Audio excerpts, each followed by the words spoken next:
Hello, welcome back to my channel. My name is Kayla and I like to talk about books, book reviews, kind of what I'm reading, sometimes reading vlogs. So if any of that interests you, then definitely please subscribe if you want to. But today I'm going to be talking about the Dragon Reborn, which is the third book in the Wheel of Time series, and I just finished it. So yeah, we're gonna talk about that today.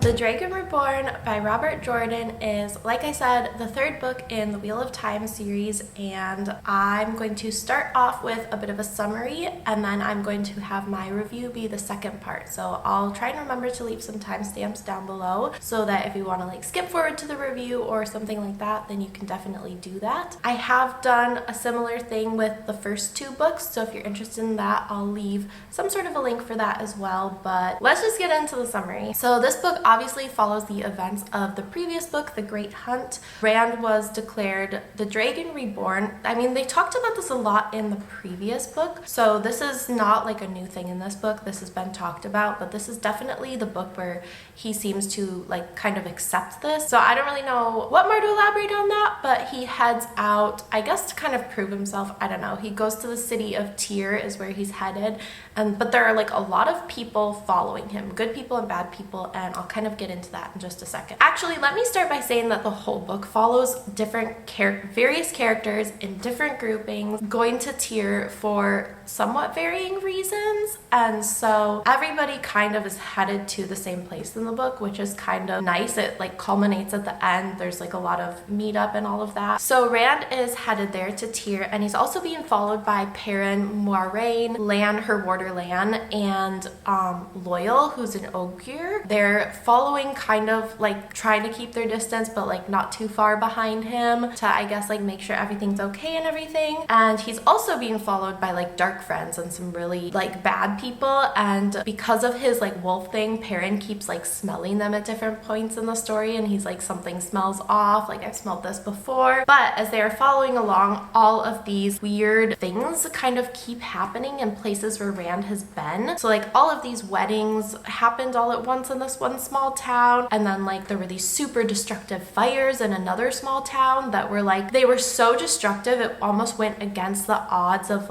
how fires normally burn. All the buildings, instead of falling inward, fell outward and caught more buildings on fire. So it was just pretty crazy. Just things that were a little bit unusual. I feel this is just worth noting because there's this whole idea that he's either gonna it's a chosen one trope, but you don't really know if he's going to be bad or good, I guess. So anyway, this crew is all going along after Rand, and they run into this warrior, this ale warrior guy, and this girl named Zareen, but she also goes by Fail. Perrin seems to sort of start crushing on her and definitely is developing all of these feelings, and I think it's super cute. I'm really happy that there's a little bit more Perrin in this. But while they're journeying to Tyr, Egwene, Nynaeve, and Elaine are also journeying to Tyr, but after a bunch of stuff happened in Tar Valon. Matt is also in Tar Valon. He's actually getting kind of healed, I guess, from the cursed dagger that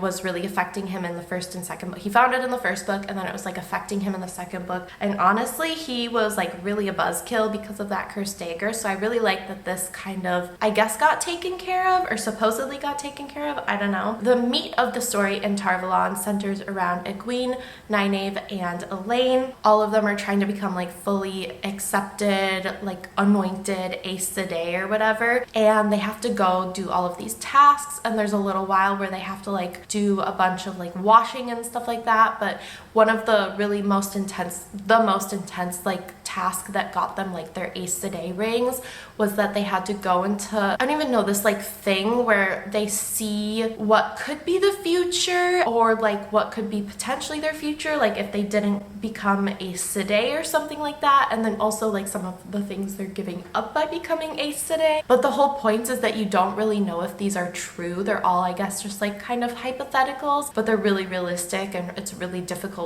to watch. So we really see this the most through Egwene queen's eyes, and it's just, I don't know, that part was like really intense, obviously. But after this, they actually get their rings that show that they're like Aes Sedai and everything, and then they head out to Tyr as well, searching for the Black Aja, which is like absolutely terrifying. There are like all of these different Ajas in Aes Sedai, and a lot of people thought like the Black Aja was like made up, I guess, but they're not, and they're really, really bad. Like they're super, super scary. They're a type of like really bad like Aes Sedai basically, and I don't know, they do bad things. But there's other Ajas too that are like chill. There's like green Aja and all this stuff. Yeah, so that's kind of what they're doing, and that's why they're headed to Tyr. Matt also eventually ends up in Tyr. After Matt is like leaves Tar Valon, he's like healed and everything, he actually wins some money playing dice and all of this stuff. So he like keeps playing dice and keeps winning money, and yeah, so he like won all this money playing dice. He actually also randomly like runs into Tom, who like just seems to randomly pop up in the story. And anyway, more importantly, he runs into Egwene, Nynaeve, and Elaine, and is like supposed to take a letter to Elaine's mom, who's queen. He has like a whole really rough time basically getting this letter there, because he does show up and he's like, no, like I swear this is from Elaine. He has her letter, it's got her seal and everything, but there's this like super grumpy, annoying security like guard guy, I guess, Queen's Guard guy, that's like, no, like you can't come in, you're definitely like playing a prank, you're playing a joke, and it's super annoying. But eventually he does like get it in, and then he finds out that the like guy that the queen is sleeping with has this whole plot, and he's like planning to get rid of Elaine to like make sure he can like secure rule and all this stuff. I don't know. Matt's like, oh, like this is really bad, so he heads off to Tyr to like warn them about this and warn everybody about this, because obviously he knows that's where they're headed. Yeah, so basically, like I said, just everybody is headed to Tyr. Basically, Egwene and company, oh my gosh, and they're like freaking kidnapped along the way by these people who are like trying to sell them. Just crazy. But then they had made this friend while healing somebody, and this person like had a bad feeling and like followed them and like basically saved them from these people who were gonna sell them. And they actually made it to Tyr, and then were staying with someone who kind of like was convinced to sell them out basically, and they were like held captive. But because Matt was coming, Matt actually ended up saving all of them, which was really nice. And kind of like just a little side note, I actually really liked this little plot for Matt, because I feel like, I don't know, I was really happy that he got his own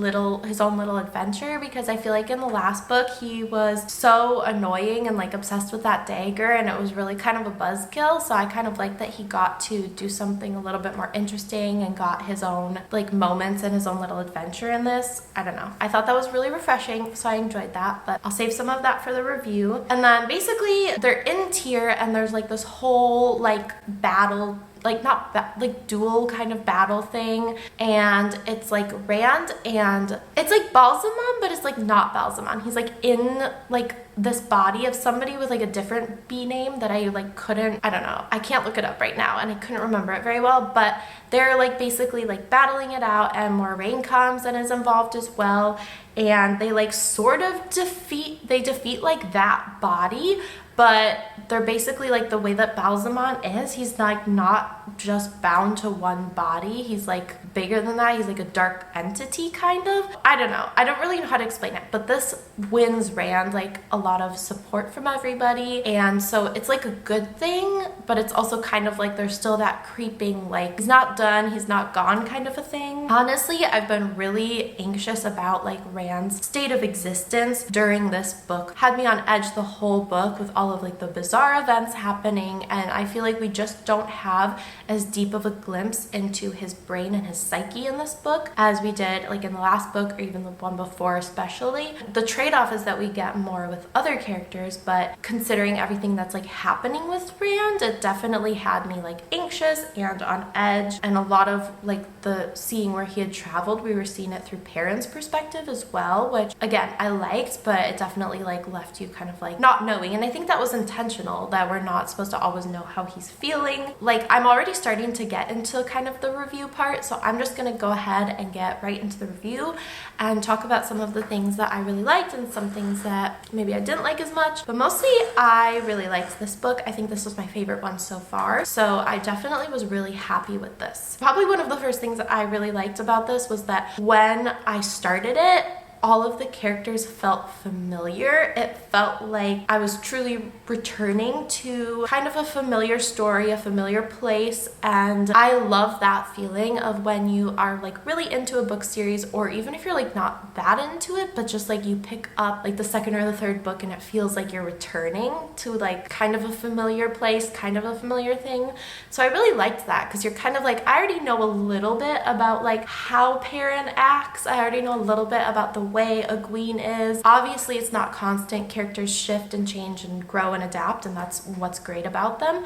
But it's kind of nice to like have that, a little bit of that familiarity. I don't know, I really like that feeling. It's actually one of my favorite feelings when reading a book, for sure. But I also really enjoyed that we got to see a lot more. Like, I know Rand is like the protagonist, but I'm really happy, or the main protagonist, I guess. I'm really happy we got to see a lot more from Perrin. That was something that I kind of wanted from the last book, especially with his wolf stuff. Like, I just wanted to see a little bit more from him and his perspective. I also really liked the introduction of a love interest for him, but I just like really, I don't know, I just like Perrin. I vibe with Perrin. I feel like Perrin just seems, I don't know, I feel like of those three boys, he's just like the most grounded maybe, or something. Or maybe I just relate to him the most. I just like him. And of course I really like all of the Aes Sedai stuff as well. And I really liked when Egwene went through like and saw kind of all of the different scenarios of what could be, like whether or not they're hypothetical or they're like some of them are the future or the possible future. I just liked seeing that. Like, it was definitely like hard stuff that she saw, but it was a really interesting idea and concept, and kind of playing with time. And I don't know, it kind of reminded me of like in like,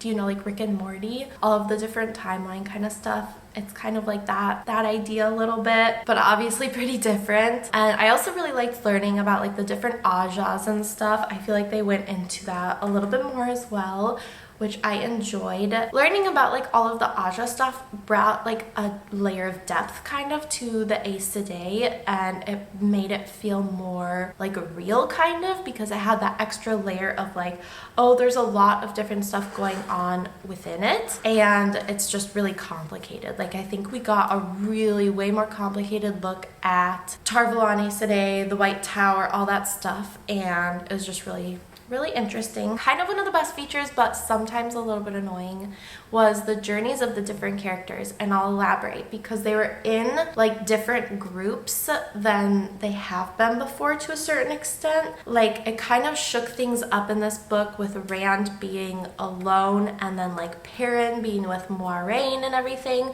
Like, it's a little bit different, but I also like, I don't know, Rand being alone, like I said, it kind of gave me like anxiety. I think this was intentional, so that we were seeing a lot of what he was experiencing like through kind of Perrin's eyes, like following him, and through the people who were following them.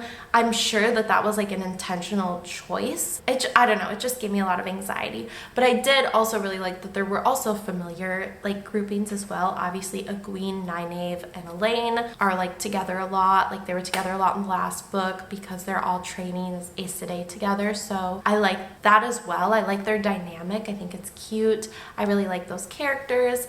I feel like Egwene is probably my favorite character. Maybe Egwene and Perrin are probably like my two favorite characters. And I also really like seeing more from Loyal, the Ogier. I'm not totally sure how to say Ogier. I just liked knowing a little bit more about the Ogier culture, and that he was like one part where he was really excited because there was a bed for him and like a special bedroom in an inn that was meant for Ogiers and stuff like that. Yeah, I just thought that was really cute. I like learning a little bit more about that whole kind of mythical creature, I guess. I don't know. There's a lot to like about this book. Probably, like I said, just the biggest thing I really did not like was the anxiety I had surrounding like Rand, and like seeing so much of his journey through other eyes. I feel like that was probably my biggest complaint. Some of the White Tower stuff was like really good, but some of it kind of like dragged.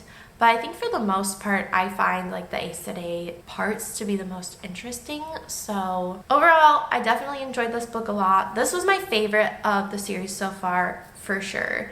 I think that the biggest part of probably be my favorite was that there was, like I said, that familiarity with returning to characters that like I'd already been reading about and I already felt like I kind of knew. That's like a really big thing. And I also just feel like this was really interesting. Like I said, we got a lot more depth in the magic system, the world building, again, as like hopefully you should with each and every book. My favorite so far.